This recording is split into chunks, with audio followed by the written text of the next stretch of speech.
नमस्कार दोस्तों, आपका स्वागत है यूट्यूब चैनल एसके टेक्नोलॉजी पर। यूपी स्कॉलरशिप 2023-24 की लास्ट वीडियो में मैंने काफ़ी कुछ अपडेट किया था, लेकिन उसको काफ़ी टाइम हो गया, मतलब करीब 8 से 10 दिन हो गए। उसके बाद बहुत सारे जो है कि आप लोगों के कंफ्यूजन और डाउट्स जो है कि आ गए। तो ऐसे में इस वीडियो का जो है कि बनाना बहुत जरूरी हो गया था, क्योंकि आप लोग को मतलब बहुत सारे लोगों को कन्फ्यूजन जा रहा है कि पेमेंट कब आएगा, या फिर नई अपडेट्स क्या आई हुई है 23-24 को लेकर। जैसे जनरल माइनॉरिटी के छात्र रह गए थे, उनका क्या, अब इलेक्शन भी खत्म हो गया तो उनको लेकर क्या अपडेट आ रखी है, या फिर जो जिनका जैसे पेमेंट इनिशिएट हुआ था उनका पैसा आया या नहीं आया, आया तो बाकी जिनका नहीं आया उनका कब आएगा। ऐसे जितने तमाम आपके सवाल हैं तो उनको क्लियर करने के लिए वीडियो है। इसमें सारे आपके जितने भी डाउट हैं, जितने अपडेट्स आ रखे हैं, वो सारे मैं क्लियर करूंगा, ताकि आपको चीजें जो है कि अप टू डेट हो, आप सारी चीजें जो है कि आपको पहले से ही पता हो।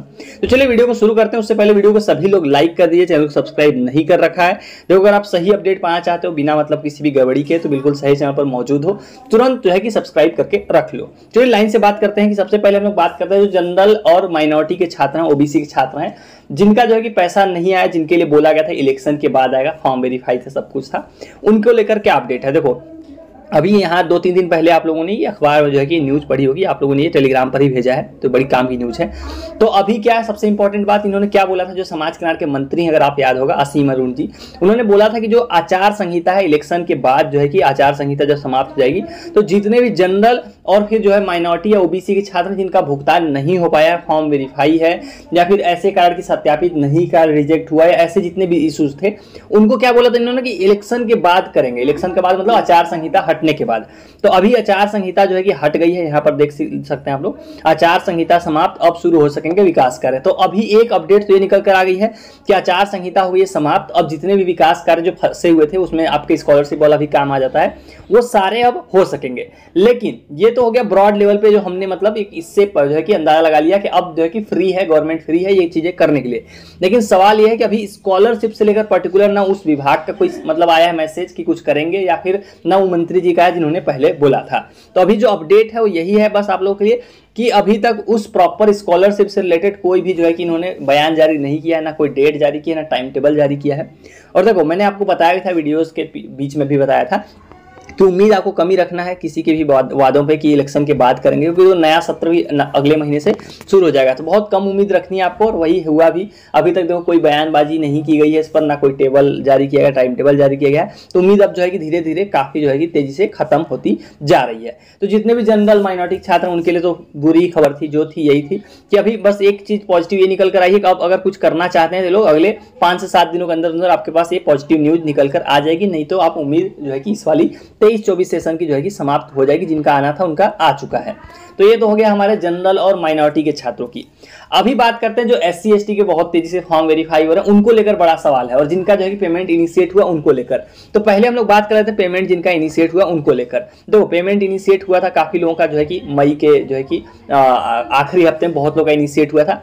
तो अभी उनका क्या हुआ है, देखो, भुगतान मैंने बोला था उसकी कोई फिक्स डेट नहीं होती। मैंने, अगर आपने पिछली वीडियो देखी हो तो मैंने बताया था, कई बार जो है कि 10 दिन लगता है, कई बार 20 दिन लग जाएगा, उससे ज़्यादा भी लग सकता है। तो इसका कोई फिक्स डेट नहीं होता है कि भुगतान एग्जैक्टली कब हो जाएगा। तो अभी देखो, उसका भी कोई मतलब गारंटी नहीं कब होगा। कुछ लोगों का हुआ है, कुछ लोग कमेंट करके कंफर्म किए उनका आ गया पैसा, लेकिन मैक्सिमम लोगों का अभी भी जिनका इनिशिएट हुआ था PFMS से।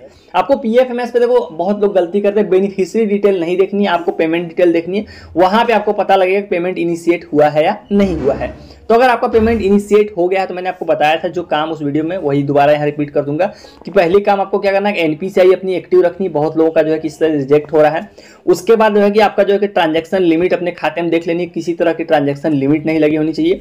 और तीसरा चीज आपको मतलब एक कर सकते हो इस तरह से भी, मतलब इस बार तो नहीं कर सकते हो कि आपका कोई भी पेमेंट बैंक आप लोग यूज करने से थोड़ा सा जो है कि अवॉइड करें। जितने भी जो है कि बैंक हैं आपको यूज करने, जो स्टैंड मतलब ये वाले बैंक कहते हैं, जो प्राइवेट वाले बैंक हैं अच्छे वाले, उनको कोशिश किया कीजिए कि आप लोग उनमें खाता खुलवा के उसको यूज किया कीजिए। क्योंकि जो पेमेंट वाले बैंक होते हैं उनके जो है कई बार रिजेक्ट भी हो जाते हैं, जो है कि पेमेंट ट्रांजैक्शन रिजेक्ट होने के चांसेस ज्यादा होते हैं। ये चीज आपको एक्टिव रखनी है। पेमेंट अगर इनिशिएट हो गया है तो जरूर आएगा, अगर आपका सब कुछ ओके है तो।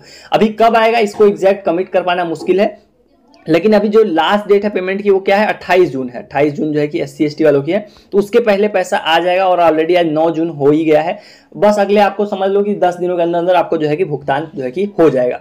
तो इसमें ज़्यादा आपको परेशान नहीं होना, जिनका भी इनिशिएट हो गया है। अब बात करते हैं जो SC ST वाले छात्र हैं जिनका फॉर्म वेरीफाई हो रहा है, उनको लेकर क्या मतलब, उनका कब आएगा। देखो बहुत लोगों के फॉर्म अभी वेरीफाई हो रहा है, जैसे इनका देखोगे 17 मई को वेरीफाई हुआ है, इनका देखो 30 मई को वेरीफाई हुआ है, इनका देखो 31 मई को वेरीफाई हुआ है। तो इन लोगों का आखिर में क्या होगा, तो ये देखो मैंने पिछली वीडियोज में भी क्लियर किया था कि ये जितने भी आप फॉर्म देख रहे हो वेरीफाई हो रहा है, ये सारे SC ST का सेकेंड राउंड का वेरिफिकेशन चल रहा है। अब देखो टाइम टेबल आपके पास है, टेलीग्राम चैनल में मैंने डाल भी रखा है बहुत पहले ही। देखो द्वितीय चरण का जो है कि कौन सा, जो जिनका 31 मार्च तक आवेदन हुआ था, द्वितीय चरण चल रहा है SC ST वाले छात्रों के लिए। इसीलिए आप लोग जो देख रहे हो फॉर्म वेरीफाई हो रहा है, किसी का 30 मई, किसी का 31 मई। जो फॉर्म वेरीफाई होंगे उसकी ही अभी डेट चल रही है, तो आपको भुगतान तो अभी उसके बाद ही होगा जब तक सबका फॉर्म वेरीफाई नहीं हो जाएगा। तो उसकी डेट क्या होने वाली है आपको वही दिखा देता हूँ ताकि क्लियर हो। मैंने पिछली वीडियो में बताया भी था कि जो है कि आपका जो डेट है वेरीफाई करने की वो कब है, 14 जून तक। यहाँ देखो आप लोग, जनपदीय स्वीकृति समिति मतलब जो समाज कल्याण जिनको हम लोग बोलते हैं, DW बोल लेते हैं शॉर्टकट में, उनका क्या है जो वेरिफिकेशन का भी आप लोग देख रहे हो, किसी का फॉर्म वेरीफाई हो रहा है 31 मई, 30 मई या जून में। तो वो इसलिए हो रहा है क्योंकि जो लास्ट डेट है वो 14 जून है। तो 14 जून तक तो अभी आप लोगों के फॉर्म वेरीफाई हो रहे हैं, जितने लोगों के फॉर्म वेरीफाई होंगे सबके जो है 14 जून तक या तो वेरीफाई कर देंगे या रिजेक्ट कर देंगे। मैक्सिमम लोगों को वेरीफाई ही कर रहे हैं। उसके बाद जाके 18 जून तक ये लोग पैसा मांग करेंगे आप लोगों के फॉर्म, जितने लोगों के फॉर्म वेरीफाई होंगे उनके आधार पर। उसके बाद जाके जो है कि आप लोगों को भुगतान होगा। भुगतान कब होगा यहाँ देख लीजिए, यहाँ पर डेट देख लीजिए ताकि आपको चीजें जो है कि क्लियर है और आपको बार बार पूछना ना पड़े। धनराशि का जो अंतरण होना यानी कि पैसा जो भेजा जाना वो कब भेजा जाएगा, 28 जून तक। कब से कब तक, 28 जून तक, 18 तारीख से लेकर 28 जून के बीच में। मैक्सिमम मान के चलो 28 जून ही आप मान के चलो डेट। तो जब फॉर्म सबके वेरीफाई हो जाएंगे 14 जून, उसके बाद जाके मांग करेंगे लोग, उसके बाद जाके पेमेंट मिलेगी। तो जो आप फॉर्म वेरीफाई हो रहे हैं SC ST वाले, उन लोग परेशान ना हो, अभी डेट आप लोग की थोड़ी सी दूर है। अभी पहले सबका फॉर्म वेरीफाई हो जाएंगे, अपने साथियों का सबका, जिनका हो गया उनको बधाई, जिनका नहीं हुआ उनका भी हो जाएगा। 14 जून जो है कि लास्ट डेट होने वाली है। यहाँ पर आप लोग डेट देख पा रहे होंगे आपकी स्क्रीन पर, इसीलिए मैंने ये चीजें जो है कि टाइम टेबल खोल के रखा है। तो फॉर्म वेरीफाई होने दीजिए, 14 जून तक वेरीफाई हो जाएगा, 5 दिन और बचे हैं। उसके बाद जाके मांग सृजित करेंगे लोग, मांग करेंगे आप लोग के जो वेरिफिकेशन हो जाएगा उसके बेसिस पर, और जाएगा 28 जून तक जो है कि आपके जो है कि खाते में पैसा भेजा जाएगा। यहाँ पर आप लोग वो चीजें देख सकते हो। तो ये था आप लोग का जो मतलब पूरा जो है कि डाउट था। मैंने सारे मतलब अपने हिसाब से जो आप लोग के डाउट थे कवर करने की कोशिश की। जिनका फॉर्म वेरीफाई हो रहा है उनको लेकर, जिनका पेमेंट इनिशिएट हुआ उनको लेकर, उसका जनरल माइनॉरिटी वाले जो इलेक्शन के बाद वेट कर रहे थे उनको भी जो अपडेट थी मैंने बता दी। और उसका एक बाद एक पेमेंट फेल वालों का भी थोड़ा सा डाउट था, उनका क्या होगा, उनको लेकर भी देखो कोई अपडेट नहीं निकल कर आई है। पेमेंट जिनका फेल हुआ था पिछले राउंड के जो है मार्च में, उनका क्या होगा अभी उनके बारे में भी कोई अपडेट नहीं आई है। तो हो सकता है, अगर हो सकता है, लेकिन चांसेस कम है कि जो पेमेंट इनिशिएट हो SC ST का तब करें एक बार लोग दोबारा। बस उससे पहले आपको चीजें बस अपनी जो है कि जो उसमें गलती दिखाई गई थी जिसके कारण ट्रांजैक्शन फेल हुआ था वो फिक्स करा लेनी है। हालांकि लेकिन ये कोई श्योरिटी नहीं है, बस मैं एक अंदाजा लगा रहा हूँ, शायद अगर ये लोग ऐसा करते हैं तो। बट पर्टिकुलर इसके लिए कोई अपडेट निकल कर नहीं आई है। तो ये थी आप लोग के जो है कि जितने भी डाउट थे वो सारे जो है मैंने समराइज कर दिया आपको। उम्मीद करता हूँ चीजें आपको इन्फॉर्मेटिव लगी हो, वीडियो आपको अच्छी लगी हो। सो चले गाइस, वाली वीडियो में इतना ही। Thank you for watching, stay tuned to SK टेक्नोवेशन।